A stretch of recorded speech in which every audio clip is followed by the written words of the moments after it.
Vamos lá para mais um destaque aqui do dia, porque a Receita Federal atualizou a regulamentação de criptoativos para adaptá-las ao padrão da OCDE. A medida vai auxiliar no combate à evasão, lavagem de dinheiro e também ao financiamento de atividades criminosas. E é sobre isso que eu converso com o Tiago Barbosa Vanderlei, doutor em tributação de criptoativos e diretor também da parte tributária da Abtoken, que já está aqui comigo. Muito bem-vindo aqui, meu querido, à nossa programação. Obrigado por ter aceito o nosso convite, Tiago. É um prazer estar com vocês aqui, Débora. Tiago, antes de mais nada, qual é na prática a principal mudança para o investidor de cripto comum e também para as empresas do setor? Qual que é a principal mudança? A gente tem, desde 2019, a Instrução Normativa 1888. E qual que é o objetivo dessa instrução? É coletar informações tanto das pessoas jurídicas brasileiras, que praticam ali atividades de intermediação e custódia de criptoativos, como das pessoas físicas que alienam, vendem ali a partir de determinado montante, que era de até R$30 mil. A grande mudança na prática para o investidor pessoa física, que a partir de agora, esse limite de R$30 mil passa a ser de R$35 mil. E, além disso, para o mercado como um todo, a Receita Federal já vinha se alinhando com outras jurisdições estrangeiras para padronizar a coleta de informações sobre as transações, de modo que o Brasil possa trocar informações com outros países. Assim, todos os países que seguem o modelo da OCDE, que é o modelo denominado CARF, eles vão coletar as informações sobre a mesma sistemática. A perspectiva da Receita Federal é que ela possa trocar informações com os outros países nos mesmos moldes, para assim combater a evasão de divisas e a utilização equivocada dos criptoativos. Na prática também, o que a gente tem é a intenção nesse momento de se combater o crime organizado, né? Pelo menos é o que a gente tem de justificativa do governo, que o foco seria o combate à lavagem de dinheiro, a movimentações ligadas ao crime organizado. Na sua visão, essas novas exigências são suficientes para poder reduzir esses riscos realmente, ou ainda deixa brechas importantes no sistema? É interessante esse ponto, Débora, que a gente teve duas mudanças significativas nos últimos dias. Na segunda-feira passada, o Banco Central soltou 3 resoluções novas que vai endurecer as normas procedimentais para que uma pessoa abra uma pessoa jurídica e atue nesse mercado. Essas normas, elas colocam limites mais rígidos, como um capital inicial muito maior, segregação patrimonial, dentre outros ativos.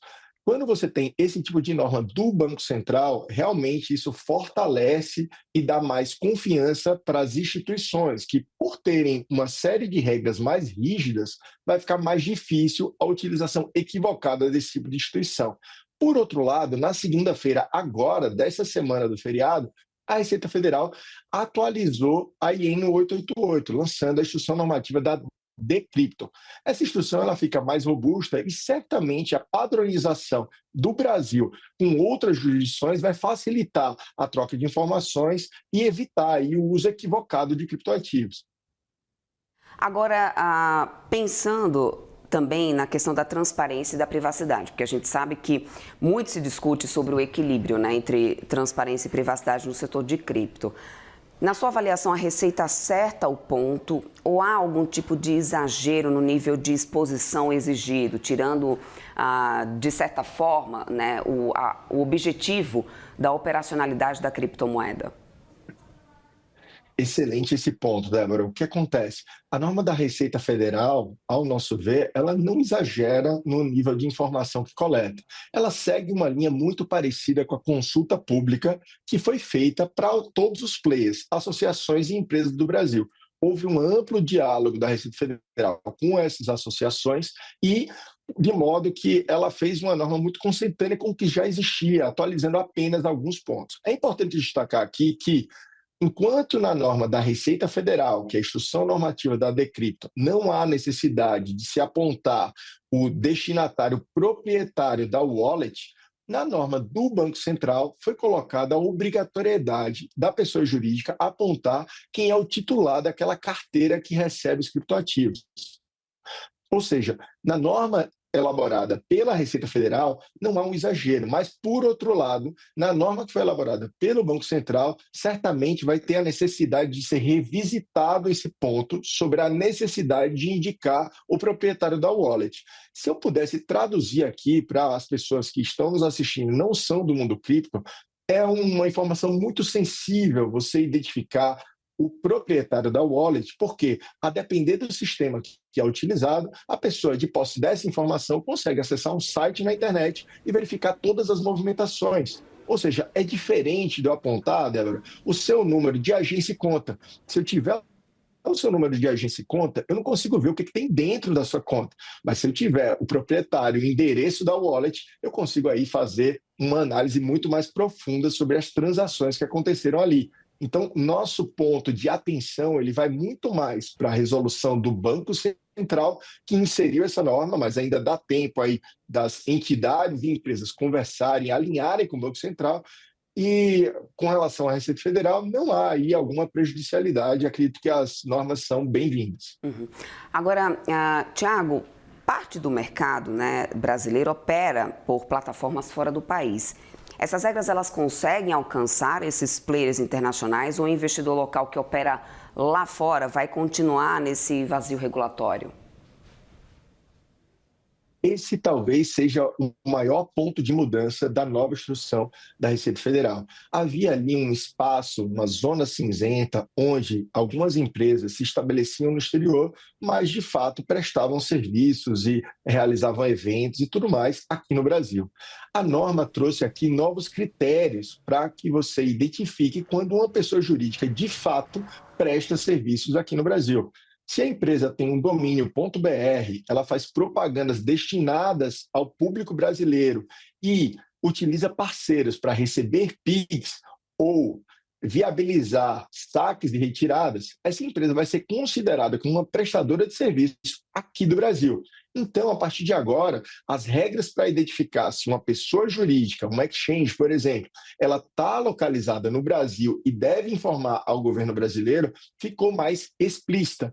Talvez essa seja a mudança mais expressa da regulação nova que veio pela Receita Federal. Isso vai forçar com que vários players internacionais que já, de fato, atuam no Brasil, mas não têm formalmente estabelecido a sua personalidade jurídica aqui, tomem algumas providências, porque, de acordo com a norma, essas pessoas jurídicas vão precisar reportar as transações de seus usuários aqui para a Receita Federal.